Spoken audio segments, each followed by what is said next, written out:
Chers élèves de la terminale LM, ce court enregistrement vous est particulièrement adressé pour vous permettre de mieux préparer l'examen du baccalauréat à la fin de l'année. Alors, nous allons donc travailler sur une leçon d'expression écrite, le résumé de texte. Pour parvenir à réaliser cet exercice, ce présent cours vous présente la méthode du résumé pas à pas, d'une manière simple, claire et pratique. Pour illustrer cette méthode, je vais m'appuyer sur un texte dont le titre est « Les bienfaits de la lecture ». Je rappelle que ce texte s'inscrit dans les thèmes retenus pour la terminale. Pour commencer, qu'est-ce qu'un résumé de texte? Un résumé de texte est un exercice qui vous invite à restituer les idées essentielles d'un texte. Autrement, il s'agit tout simplement de contracter le texte d'une manière synthétique en essayant de retenir l'essentiel. Et très souvent, cet exercice répond à un critère de longueur. Très souvent, on vous dit de résumer le texte au quart de sa longueur. Alors, je reviendrai sur le critère de longueur à la fin, bien sûr, de cet enregistrement. Alors, le jour du bac, quand vous avez un texte à résumer, procédez étape par étape. La première étape que je vous propose de faire, c'est d'abord de comprendre globalement le document. Et pour comprendre globalement le document, je fais une première lecture. L'objectif de cette lecture, c'est de ressortir deux éléments. D'abord, le thème du texte et ensuite l'idée générale du texte. Pour trouver le thème du texte, pose-toi simplement la question de quoi parle le texte. Par exemple, dans le texte sur les bienfaits de la lecture, le texte parle globalement de la lecture et d'une manière beaucoup plus spécifique des avantages de la lecture. Je rappelle aux élèves que pour trouver le thème d'un texte, il faut s'appuyer sur ce qu'on appelle le champ lexical. Qu'est-ce que le champ lexical? Le champ lexical, c'est l'ensemble des mots qui se rattachent à un domaine particulier ou tout simplement à un thème particulier. Autrement, c'est l'ensemble des mots qui renvoient à une même réalité. Une fois que vous avez identifié le thème, passez tout de suite à la deuxième question. Quelle est l'idée générale dans ce texte? Par exemple, sur le texte des bienfaits de la lecture, l'idée générale, c'est les hommes se désintéressent de la lecture, or c'est une pratique très, très bénéfique. Alors, une fois que vous avez travaillé sur le thème et sur l'idée générale, vous allez passer à une deuxième étape. Cette deuxième étape, elle est essentielle parce que c'est elle qui vous permet d'identifier la structure du texte, mais également à l'analyse du texte. Pour arriver à cela, vous devez impérativement lire une deuxième fois le texte. Alors, une fois que vous avez terminé de lire, vous allez essayer de ressortir le nombre de paragraphes. Et pour cela, je vous donne une méthode très simple. Il faut s'appuyer sur l'organisation visuelle du texte. Une fois que vous regardez le texte, vous allez voir que le texte est organisé de telle sorte que vous ayez une certaine typographie qui est claire. Autrement dit, cette organisation visuelle peut être marquée par ce qu'on appelle des alinéas. Alors, dans ce présent texte que nous avons, il y a 7 paragraphes. Je rappelle ici, il ne sert à rien encore de travailler sur la notion de partie parce que cela risque de vous compliquer véritablement la préparation ou le travail. Alors, Une idée peut s'étaler sur le deuxième paragraphe, mais vous pouvez véritablement comprendre est-ce que c'est une idée répétée ou pas. Et le texte que je vous propose ici ne présente pas l'idée n'est pas développée dans le deuxième paragraphe. Alors, je vous conseille vivement de travailler sur la notion de paragraphe, parce que la notion de partie pourrait un peu perturber votre compréhension du texte. Donc, travailler sur la notion de paragraphe, c'est beaucoup plus simple et c'est beaucoup plus facile. Ne vous hasardez pas à essayer de regrouper le texte en parties parce que cela risquerait de vous compliquer véritablement la tâche. Alors, une fois que vous avez identifié les différents paragraphes, il s'agit maintenant de l'analyser. Comment je vais faire pour analyser justement le texte? Je vais m'appuyer sur ce qu'on appelle les articulateurs logiques. Alors, un articulateur logique est un outil grammatical qui est présent dans le texte pour assurer le lien entre les paragraphes ou les idées dans le paragraphe. Donc, ces connecteurs, ce sont des liens qui vous permettent de repérer justement les idées essentielles qui sont développées dans le texte. Alors, nous allons essayer de les encadrer. Prenons par exemple le cas du premier paragraphe, ou bien prenons le premier paragraphe. Vous avez un articulateur ici, pourtant, qui introduit évidemment une idée, et pourtant marque la concession. Mais avant, vous avez une idée qui est là. Je vais lire d'abord le paragraphe, et ensuite on va essayer d'encadrer les articulateurs. De nos jours, on peut observer que la lecture devient de moins en moins populaire chez les jeunes. Pourtant, il faut insister sur le fait que l'habitude de lire des livres, des romans et des nouvelles peut certainement présenter de nombreux avantages. Nous avons encadré ici l'articulateur pourtant, qui introduit une idée, on l'a dit. Mais bien avant l'articulateur pourtant, il y a une idée qui est là. Pour la relever, je m'appuie sur des expressions clés, on en reviendra dans la partie qui arrive. Alors, donc ici, vous avez l'articulateur pourtant. Ensuite, vous avez, dans le deuxième paragraphe, je le lis, d'abord, la lecture développe la pensée créative. En effet, l'esprit des lecteurs commence à travailler immédiatement une fois qu'ils se mettent à lire. Lorsque nous lisons un roman ou une nouvelle, notre imagination se transporte tout de suite dans un monde complètement nouveau. C'est la langue de l'œuvre qui crée des images dans l'esprit du lecteur et lui ouvre toutes les portes de la création. Comme a dit Balzac, j'ai accompli de délicieux voyages embarqués sur un mont. La lecture est donc une ouverture sur un monde enchanté qui nous fait rejoindre l'auteur dans sa démarche d'écriture et de narration. On s'identifie au héros, on épouse ses aventures, ses sentiments, on sort ainsi de nous-mêmes et on vit plusieurs vies. Dans ce paragraphe, vous avez d'abord l'articulateur d'abord, qui introduit une idée directrice. Ensuite, cette idée, elle est appuyée par un articulateur en effet. Dans le troisième paragraphe, ensuite, le fait de lire aide à enrichir son vocabulaire, à renforcer son emprise sur la langue. Chaque fois que nous lisons un nouveau roman ou une fiction, nous rencontrons plusieurs mots nouveaux. En effet, la lecture est très bénéfique pour améliorer notre bagage langagier.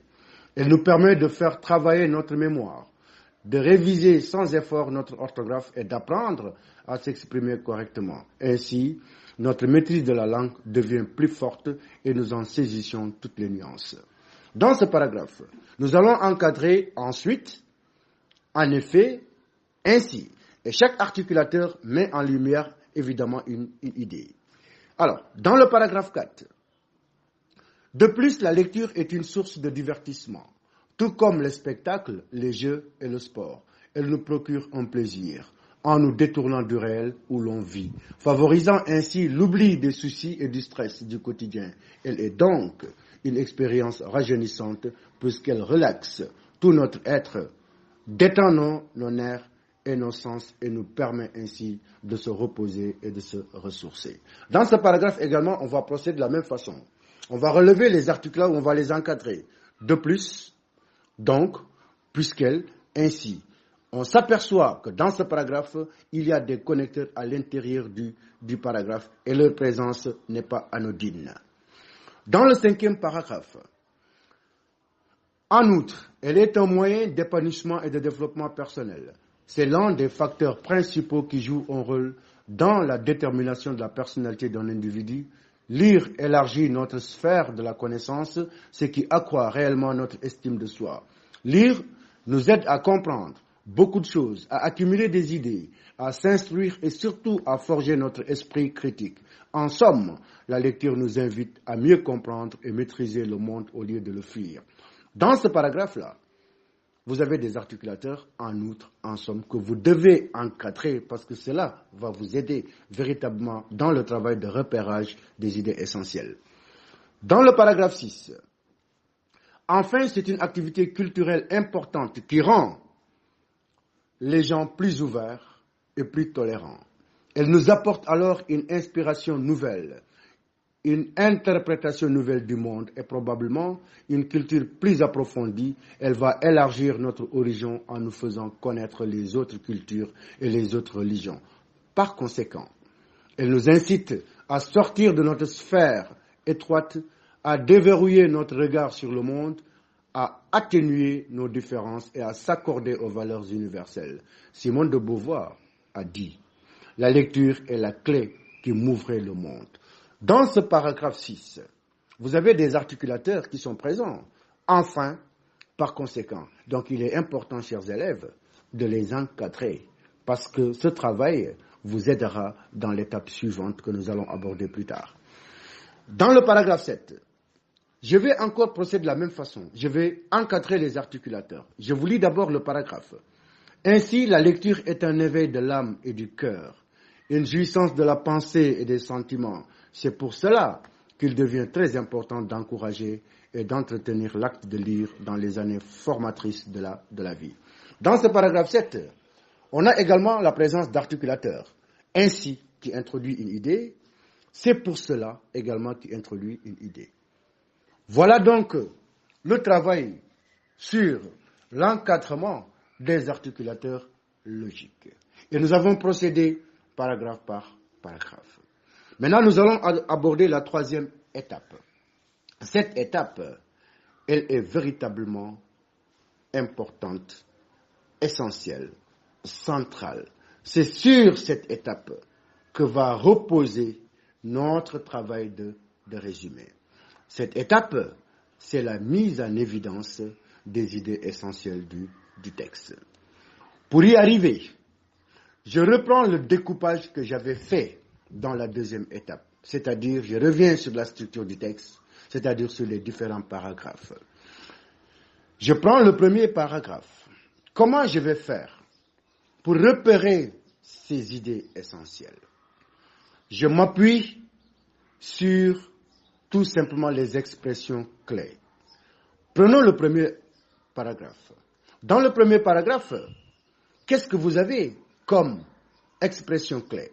Regardez bien. La lecture devient de moins en moins populaire chez les jeunes. C'est une affirmation ou c'est un constat. L'auteur constate la lecture est un mot clé. Le verbe devenir, de moins en moins avec ses adverbes populaires, l'adjectif populaire, je dois le relever, chez les jeunes. Pourtant, voilà un articulateur qu'on avait relevé dans la 2e étape. Cet articulateur marque la conséquence et introduit une idée. L'habitude de lire présente de nombreux avantages. Je relève ces expressions-là. Donc je mets paragraphe 1, je relève ces idées. Je peux procéder par tableau, si vous voulez, par tableau. Je mets un tableau, je mets paragraphe 1, je relève les idées. Dans le paragraphe 2, qu'est-ce que nous avons? Nous avons un articulateur, d'abord, qui introduit automatiquement une idée directrice. Qu'est-ce qu'on a comme idée? La lecture développe la pensée créative. Plus loin, vous avez un autre articulateur, c'est quoi? Donc, une ouverture sur un monde. La lecture et donc une ouverture sur un monde. Je passe au troisième paragraphe, qui est introduit par l'articulateur ensuite. Le fait de lire aide à enrichir son vocabulaire et à renforcer son emprise sur la langue. Et à l'intérieur, j'ai également un articulateur qui clôt l'argument, ou bien l'idée directrice. Ainsi, notre maîtrise de la langue devient plus forte et nous en saisissons toutes les nuances. Je relève ces idées dans le paragraphe 2. Dans le paragraphe 3, je procède de la même façon. Dans le paragraphe 4, je procède de la même façon. De plus, introduit une idée directrice. La lecture est une source de divertissement, puisqu'elle relaxe notre être, détend nos nerfs et nos sens, et nous permet ainsi de se reposer et de se ressourcer. Donc ainsi, de se reposer et de ressourcer, je relève ces idées. En outre, dans le 5e paragraphe, elle est un moyen d'épanouissement et de développement personnel. En somme, la lecture nous invite à mieux comprendre et maîtriser le monde au lieu de le fuir. Je relève ces deux idées. Dans le paragraphe 6, je fais la même chose. Vous avez l'articulateur enfin qui introduit donc une idée, c'est une activité culturelle importante. Et vous avez à l'intérieur l'articulateur par conséquent. Elle nous incite à atténuer nos différences et à s'accrocher aux valeurs universelles. Je passe au paragraphe 7. Ainsi, voilà un articulateur donc qui introduit également une idée. La lecture est un éveil de l'âme et du cœur. Et à l'intérieur du paragraphe, j'ai l'articulateur, c'est pour cela que il devient très important d'encourager et d'entretenir l'acte de lire dans les années formatrices de la vie. Voilà donc le travail de repérage que j'ai fait à partir du texte. Chaque paragraphe, j'ai relevé une idée directrice et un argument. Maintenant que j'ai relevé les idées, qu'est-ce qui reste à faire? Chers élèves, c'est le moment où vous allez faire intervenir votre expression. C'est-à-dire quoi? Que vous allez véritablement reformuler les idées que vous avez relevées. Encore une fois, ce que vous avez relevé ne vous appartient pas. Ce sont les idées de l'auteur, ce sont les expressions de l'auteur, ce sont les mots de l'auteur, ce sont les termes de l'auteur. Donc, vous, ce que vous devez faire, c'est quoi? C'est véritablement de reformuler paragraphe par paragraphe. Vous allez prendre le premier paragraphe, vous le reformulez par vos propres mots. Ainsi de suite, dans le deuxième paragraphe, dans le troisième et dans le quatrième, ainsi jusqu'à la fin. Donc, cette partie vous invite véritablement à un travail de reformula et un travail de reformulation. Donc, ayez une bonne expression à ce niveau-là, reformulez. Ne faites pas ce qu'on appelle la paraphrase, parce que la paraphrase consiste à reprendre textuellement les phrases de l'auteur. Et ça, c'est véritablement puni, c'est sanctionné, cela révolte tout simplement les correcteurs. Donc, ne faites pas de paraphrase, reformulez. Une fois que vous avez reformulé les paragraphes, vous allez tout simplement mettre le texte en compact, en suivant le plan du texte. Donc, nous, dans notre travail de repérage des idées, on a suivi un peu le plan du texte. C'est à partir donc de ce travail-là que vous allez résumer votre texte. Vous le relisez pour voir s'il n'y a pas éventuellement des fautes d'orthographe ou de grammaire. Alors, je ne pourrai terminer cet enregistrement sans vous parler des critères pour le résumer. Il est important de respecter un certain nombre de critères. D'abord, le critère de subjectivité. C'est-à-dire quoi? Ou qu'est-ce que le critère de subjectivité? Vous êtes en train de résumer un texte. Vous ne devez pas faire intervenir votre propre jugement personnel. On ne vous demande pas votre opinion. Vous respectez tout simplement le principe de neutralité. Autrement dit, c'est le système d'énonciation qu'il faut respecter. Le deuxième critère, c'est la logique du texte. Le texte, il est écrit suivant une logique, suivant un plan. Vous allez respecter le plan du texte, c'est ce que nous avons fait dans le travail de repérage. On a respecté justement la progression de la pensée de l'auteur, paragraphe par paragraphe. Et le troisième critère sur lequel je vais terminer cet enregistrement, chers élèves, c'est le critère de longueur. Le texte que je vous ai proposé tourne autour de 552 mots. Donc, il est important de réduire par rapport tout simplement à la consigne au quart de sa longueur. Vous allez diviser le texte par 4. Non, le nombre de mots par 4, ça vous amènera vers 130 et quelques mots. Donc, vous réduisez le texte à ce nombre de mots, vous relisez votre copie et là, vous vous êtes assuré que vous avez fait un bon résumé. Je pense, à travers ce court enregistrement,